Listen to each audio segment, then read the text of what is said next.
Контрабанда на круизном лайнере МСК «Опера». Это лайнер, построенный в 2004 году, с вместимостью 2679 пассажиров и экипажем примерно из 728 человек, в настоящее время эксплуатируемый швейцарской компанией МСК Крузис. В мае 2010 года на борту сотрудники пограничного управления обнаружили большое количество кокаина, спрятанное в 4 пассажирских салонах. 4 латышей и 3 литовцев позже были осуждены судом и приговорены в общей сложности к 84 годам тюремного заключения.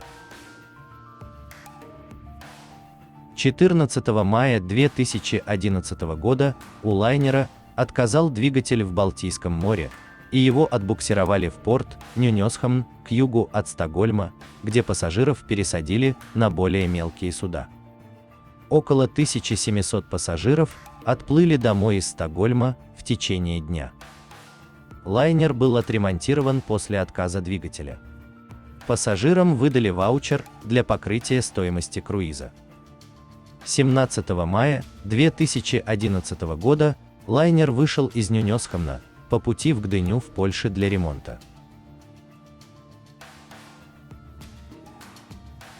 Это был 3-й лайнер класса «Лирика», прошедший ремонт в рамках программы Возрождения.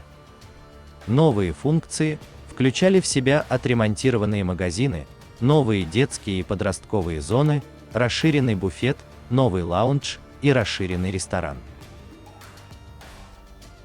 24 марта 2019 года португальская полиция Мадейры арестовала 12 человек на борту после обнаружения 18 килограмм кокаина, спрятанных в пакетах с чипсами.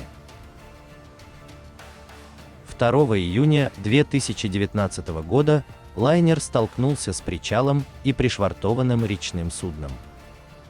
Позже выяснилось, что причиной столкновения были технические проблемы с двигателями.